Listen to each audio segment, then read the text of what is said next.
చింతకాని మండలం జగన్నాథపురంలో జరగబోతుంది. దీనికి మన తెలంగాణ రాష్ట్ర అధినేత, మన ప్రియతమ నేత శ్రీ రేవంత్ రెడ్డి గారు ముఖ్యమంత్రి వర్యులు ఇచ్చేస్తున్నారు. ఈ కార్యక్రమానికి పెద్ద ఎత్తున ప్రజల్ని, అదేవిధంగా రైతులు తరలి రావడానికి కావాల్సిన సౌకర్యాలన్నీ కూడా బ్రహ్మాండంగా మరి అక్కడ స్థానిక శాసనసభ్యులు మల్లు రాష్ట్ర ఉప ముఖ్యమంత్రి వర్యులు శ్రీ మల్లు భట్టి విక్రమార్క గారు కూడా ఈ కార్యక్రమాన్ని ప్రెసిడెంట్ గా తీసుకుని ఏర్పాటు చేయడం జరిగింది.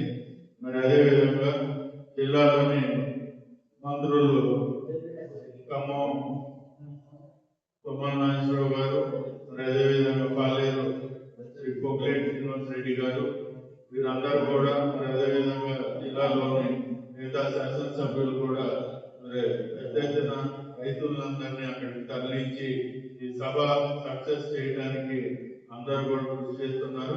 మరి అదేవిధంగా మరి అక్కడ ఏర్పాటు చూసినప్పుడు జర్మన్ టెక్నాలజీతో అక్కడ పెద్ద పెద్ద గుడారాలు ఏర్పాటు చేయడం జరిగింది.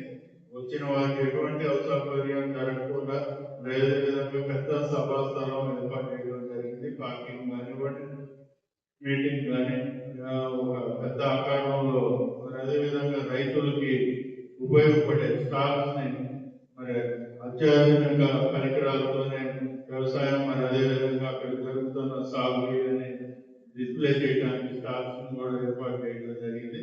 అదేవిధంగా మనం చూసినట్టయితే మన ముఖ్యమంత్రి గారు ఎన్ని ఇబ్బందులు ఉన్నా కూడా, మనం చూసినట్టయితే ఎంత పంట వచ్చినా కూడా మనకి కేంద్ర ప్రభుత్వం ఒక్క పైసా కూడా సహాయం అందించినప్పుడు కూడా రాష్ట్ర ముఖ్యమంత్రి వర్యులు, మరి అదేవిధంగా వ్యవసాయ శాఖ మంత్రులు తుమ్మల నాగేశ్వరరావు గారు, ఆర్థిక మంత్రి భట్టి గారు అందరూ కలిసి ఆఖరి గింజ వరకు కొని ఏ ఒక్క రైతు కూడా ఇబ్బంది పడకుండా మరి మొక్కలు కానీ ధాన్యం కానీ కొన్న పరిస్థితులు చూస్తున్నాం. మరి అదేవిధంగా ఇప్పుడు రేపు జరగబోయే ఆశీర్వాద సభలో 9,000 కోట్ల రూపాయల రుణాలు మరి రైతుల ఖాతాల్లోకి వేయడం జరుగుతుంది.